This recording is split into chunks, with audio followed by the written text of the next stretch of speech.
С древних времен умение читать давало человеку преимущество, ключ к тайнам знаний. И по сей день книги продолжают открывать перед нами новые неизвестные миры.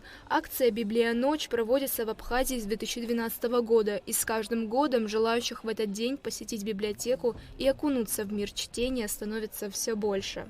Работают разные направления библиотечного чтения, разные формы, там коворинки, викторины, песня, но все декларируют поэзию, читают прозу на слуху или так, художественное и так далее.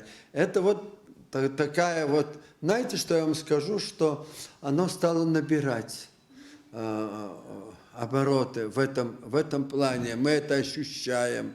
«Библия Ночь» – это социально-культурная акция, посвященная чтению. В эту ночь библиотеки расширяют время и формат своей работы. В рамках мероприятия были организованы книжные выставки, квест-викторины, развлекательная программа. Также прошел литературный квартирник с участием молодых поэтов и чтецов. В программе приняли участие воспитанники детских садов, школьники и взрослое поколение страны. Посетить мероприятие могли все желающие. Я, когда маленькая была, часто участвовала. Нас забирали со школы учителя, приводили сюда, и мы рассказывали стихотворения. У меня про Россию. Рассказать? Опять, как в годы золотые, три стертых треплются шли, и вязнут спицы расписные в расхлебанные колеи. Россия, нищая Россия, мне избы серые твои, твои мне песни расписные, как слезы первой любви. В этот день главное правило библиотеки – соблюдать тишину – было нарушено. Никто из сотрудников шум не пресекал. Даже наоборот, они помогали ребятам сориентироваться и найти нужный зал. Необычным было и то, что каждый желающий мог забрать понравившуюся ему книгу по буккроссингу. После того, как он ее прочтет, обязательно должен передать другому. Ведь именно в этом состоит смысл всемирного движения. Кроме того, на первом этаже библиотеки любители литературы могли приобрести понравившуюся книгу.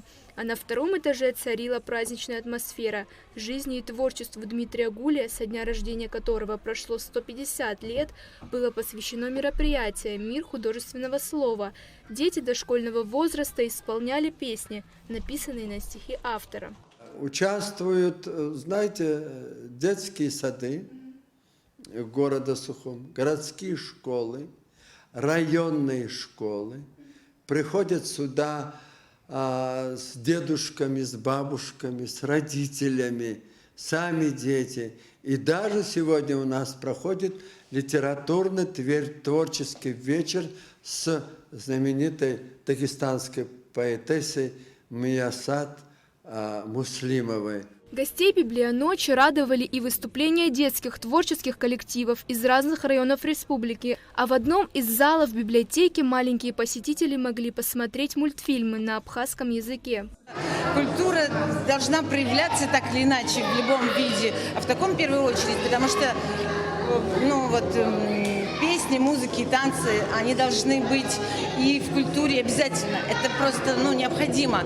И любыми способами, любыми путями, такими любыми, она должна быть в культуре любой страны, любой точки мира.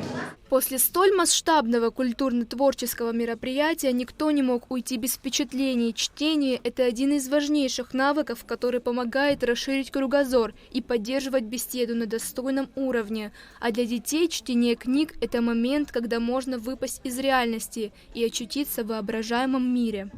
Ульяна Рожкова, Камила Джопуа, Абхазское телевидение.